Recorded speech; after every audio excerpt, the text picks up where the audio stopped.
Hello everyone, इस video में हम लोग बात करने वाले हैं सब रूटीन्स के बारे में।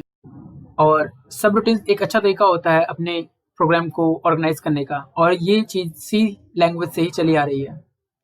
ओके, तो शुरू करते हैं अपने बेसिक प्रोग्राम से। Okay, let's include the header file and right the main function. Okay, now first of all तो हमें डेटा टाइप्स के बारे में पता होना चाहिए, जिसके बारे में तो डिटेल वीडियो में बाद में बनाऊंगा।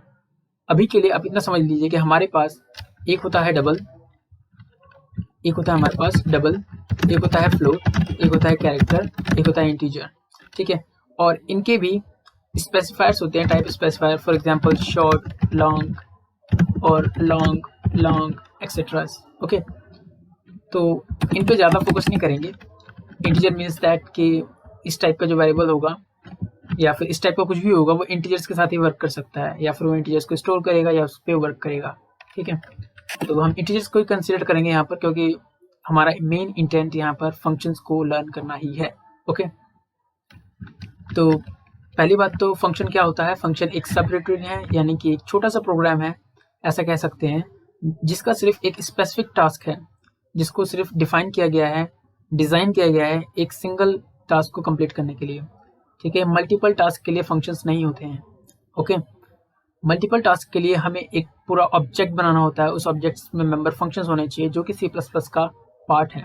ठीक है, तो C++ के न्यूअर वर्जन्स में होते हैं ये, और C लैंग्वेज जो है उसमें नहीं होता है ये चीज़। ठीक है, तो शुरू करते हैं। फॉर एग्जाम्पल हम एक फंक्शन को डिफाइन करते हैं। ओके, हमें पहली बात तो एक बात ध्यान रखनी चाहिए कि एक तो होता है डिक्लेरेशन और एक होता है डेफिनेशन। तो इस चीज़ को हम कहते हैं डिक्लेरेशन। ओके, यहाँ पर मैं इस टाइप का भी लिख सकता हूँ। पहले हमने डिक्लेयर किया, उसके बाद हमने इधर डेफिनेशन दिया। ओके, पहले हमने डिक्लेयर किया, उसके बाद हमने इधर डेफिनेशन दिया। ओके, तो फिर अब हम ये जो एक्चुअल डेफिनेशन है, ठीक है, एक्चुअल डेफिनेशन हम इधर लिखने वाले हैं। फॉर एग्जाम्पल इधर मैंने क्या किया, std और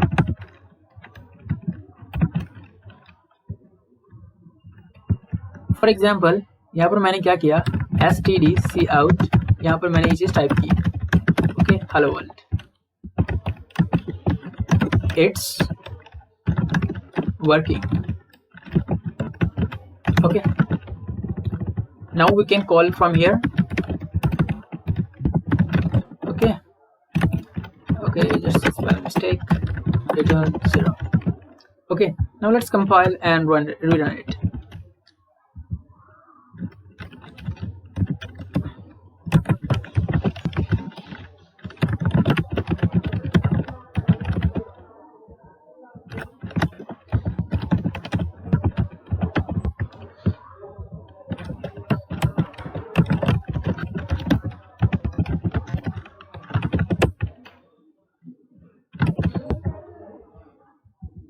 Now you can see that our program is working successfully.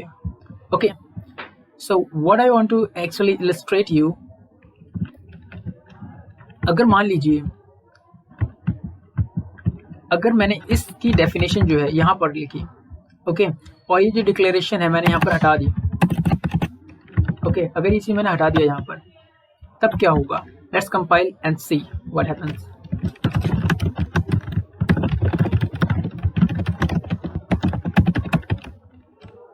Okay, I have mistaken error. Function was not declared in this scope. ठीक है, तो ये एरर क्यों आया? क्योंकि हमने इसकी डिक्लेरेशन दी ही नहीं, क्योंकि जो प्रोग्राम होता है टॉप टू बॉटम चलता है। तो यहाँ पर इसने सबसे पहले कॉलिंग देखी। ओके, तो यहाँ पर ना तो कोई डिक्लेरेशन थी, इससे पहले कुछ भी नहीं था, बस यहाँ पर क्या आया, पहले कॉलिंग आई। तो इस कारण इसने कंपाइलर ने एरर दी। ठीक है, तो इसको रीड ऑफ करने के लिए हम क्या करेंगे, यहाँ पर हम इस फंक्शन की डिक्लेरेशन देंगे, और यहाँ पर ये एम्प्टी है, और एम्प्टी की जगह पर हम वॉइड भी लिख सकते हैं। Okay, in the declaration, not in definition. आपको डेफिनेशन में वॉइड नहीं लिखना है, ठीक है, और डिक्लेरेशन में लिखना है ये चीज़, और नहीं भी लिख सकते हैं, ऑप्शनल है ये चीज़। ओके, चेक करते हैं क्या ये हमारा वर्क कर रहा है प्रोग्राम या नहीं। Okay, that's working. Now let's go ahead. Okay, अब हम क्या चाहते हैं कि ये वाले जो फंक्शन अभी जितने भी हमने बनाए ये कुछ वर्क कर रहे हैं। ओके, अच्छा, अब हम रिटर्न स्टेटमेंट पे जाते हैं। यहाँ पर ये फंक्शन जो है कुछ भी रिटर्न कर नहीं रहा है, यहाँ पर ये फंक्शन कुछ भी रिटर्न नहीं कर रहा है। ओके, रिटर्न्स नथिंग, और हम इसको ऐसे भी लिख सकते हैं, return nothing. Okay, just simply return. Okay, अगर मान लीजिए हमें कोई एक न्यूमेरिकल फंक्शन बनाना है, for example integer get squared. Okay, get squared integer value. तो फंक्शन का हमें ये बात ध्यान रखनी है कि जो राउंडेड ब्रैकेट्स के अंदर जो चीज़ लिखने हैं वो पैरामीटर्स कहलाते हैं, और उनमें हमें टाइप स्पेसिफाई करना होता है और एक आइडेंटिफायर। और ये जो वेरिएबल होगा, ठीक है, जो पैरामीटर होगा, एक्चुअल में इन्हें फॉर्मल पैरामीटर कहते हैं। ठीक है, यहाँ पर जो हम पैरामीटर पास करवाएंगे इन्हें एक्चुअल पैरामीटर कहेंगे। Okay, so let's see what I am saying and what I am trying to explain to you. तो हमने क्या किया, return value multiplied by value. Okay, ये क्या करेगा कि पहले इस वैल्यू को इवेल्युएट करेगा। फॉर एग्जांपल अगर वैल्यू की वैल्यू 5 है तो 5 मल्टीप्लाइड बाय 5 इक्वल्स टू 25। तो अगर हम कहीं पे भी इसको यूज़ करेंगे तो वो क्या करेगा, अपने नेम की जगह पर 25 को सब्स्टिट्यूट कर देगा। ठीक है, for example integer result. Okay, result equals to get squared of 5। Okay, now std cout result. ठीक है, तो एक और चीज़ मैं आपको बता दूं, यहाँ पर स्टैंडर्ड लाइब्रेरी में एक एंड लाइन चीज़ भी होता है जिसको आप फीड करेंगे इसमें cout के कैस्केडिंग ऑपरेटर में, तो ये एंड लाइन फीडिंग करता है। ठीक है, तो देखते हैं क्या रिजल्ट आता है।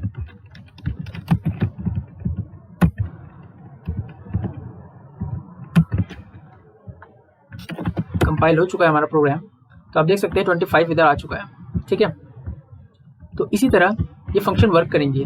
ठीक है, तो आई होप कि आपको रिटर्न स्टेटमेंट समझ में आ गए होंगे कि कैसे यूज़ किए जाते हैं। For example integer, for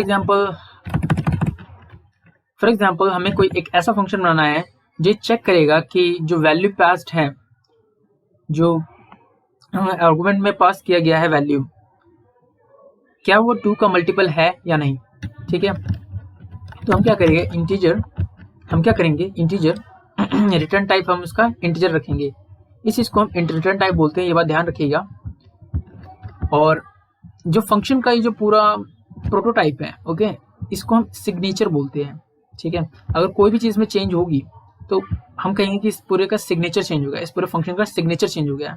for example अगर मैं इधर ये लिखता गेट स्क्वायर्ड, ठीक है, फ्लोट वैल्यू, तो ये एक डिफरेंट फंक्शन है। ठीक है, different function but having the same name. ठीक है, तो ये चीज़ हमें फंक्शन ओवरलोडिंग में पढ़नी है। ये C++ का पार्ट है, और C में क्या होते हैं कि सेम फंक्शन कंसिडर किए जाते हैं। C में क्या होता है कि जो जिन भी फंक्शंस का नेम सेम है वो सेम फंक्शंस होते हैं। ठीक है, तो आपको एम्बिगिटी इसमें दिखाई देगी C लैंग्वेज में, और अगर ये C++ है तो ओवरलोडिंग से ये रिजोल्यूट हो जाते हैं। ओके, तो मान लीजिए हमें एक फंक्शन चाहिए जो ये डिटरमाइन करेगा कि whether the past argument is multiple of 2 और not. Okay, is multiple of 2 integer value, then if value remained by 2 equals to 0। और अगर आपको रिमेन ऑपरेटर का वर्किंग नहीं पता है तो मैंने इस पे वीडियो बना रखी है ऑपरेटर्स पे, अरिथमेटिक ऑपरेटर्स पे, तो आप उसको चेक कर सकते हैं, मैं डिस्क्रिप्शन में भी लिंक दिया हुआ है। ओके, तो इफ स्टेटमेंट ये बहुत ही इजी स्टेटमेंट है, आपको बताने की जरूरत नहीं है। Okay, if value remained by 2 equals to 0 then return 0 else return 1। Okay, तो अगर ये वाली वैल्यू 2 का मल्टीपल होगा तो ये 0 रिटर्न करेगा, अदरवाइज ये 1 रिटर्न करेगा। ओके, तो हम इस चीज को यहाँ पर कैसे लिख सकते हैं? If is multiple of 2 4। Okay, if it is true, और हमें ये पता है अगर ये चीज ट्रू होगी तो ये 0 रिटर्न करेगा। दैट मीन्स कि हमें इधर नॉट ऑपरेटर लगाना पड़ेगा। Okay, then std cout 4 is multiple of 2। Okay, else std cout 4 is not a multiple of 2। Okay, तो ये बात आपको समझ में आनी चाहिए। ओके, तो आगे बढ़ते हैं। तो आपको इस सिग्नेचर्स का मतलब समझ में आ गया है। ओके, तो अभी तक हमने क्या सीखा कि हमें सबसे पहले फंक्शन की डिक्लेरेशन को टाइप करना है, उसके बाद हमें उसका डेफिनेशन बनानी है। और अगर फंक्शन के कॉल होने से पहले अगर आपकी डेफिनेशन है तो डिक्लेरेशन की कोई ज़रूरत नहीं होती है। ओके, फॉर एग्जांपल इन सब फंक्शंस की डिक्लेरेशन की ज़रूरत नहीं है, बिल्कुल नहीं है, क्योंकि इनके कॉलिंग से पहले इनकी डेफिनेशन आ चुकी है। ओके, इंट्रोड्यूस हो चुका है, मतलब फंक्शन इंट्रोड्यूस होना चाहिए, चाहे वो डेफिनेशन के थ्रू हो या फिर उसके डिक्लेरेशन के थ्रू हो। ठीक है, तो आगे बढ़ते हैं। Composition of functions. तो कॉम्पोजिशन ऑफ फंक्शंस में क्या होता है कि आपने मैथमेटिक्स में भी पढ़ा होगा, एफ ऑफ जी और G of F. For example let's clear up here। okay, now we have now what we are trying to do, let's create a cubic function। okay, get cubic integer value, it will take just an parameter and then it will return the cubic value of this variable। ठीक है, तो क्या करेगा ये, return equals to return value multiplied by value multiplied by value। Okay, तो हमने क्या किया, हम क्या करना चाह रहे हैं, तो हम इधर क्या करना चाह रहे हैं, हम कंपोज करेंगे फंक्शंस को, मतलब हम फंक्शंस को कंबाइन करके एक्सप्रेशंस बनाएंगे और उनको एक कंबाइंड वर्क करवाएंगे उनसे। ठीक है, तो हम क्या करना चाह रहे हैं, for example integer another result equals to get square of get cubic, okay, of 2। so what we expect to the result, okay, we expect that it will first cube, okay, 2 multiplied by 2 multiplied by 2, and then it will square out this one. For example, this will become 8 and this will become square, okay, that means 8 multiplied by 8 equals to 64. Hence let's check out the result। okay, std cout another result।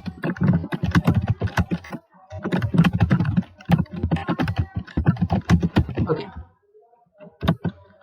now let's see what happens। okay, the function was not declared in the scope। okay, I have mistaken, let's see, yes, this is the mistake, let's do write it again। yeah, this is working। okay, we got 64, that's cool enough। we can also do that, but we can compose the functions into additions। okay, we can combine the behaviors of all the functions as we have done here। okay, तो आज के लिए इतना ही, और इसके आगे भी हम पढ़ेंगे लोकल वेरिएबल्स और ग्लोबल वेरिएबल्स के बारे में। So if you like this video, then make sure to subscribe to our channel.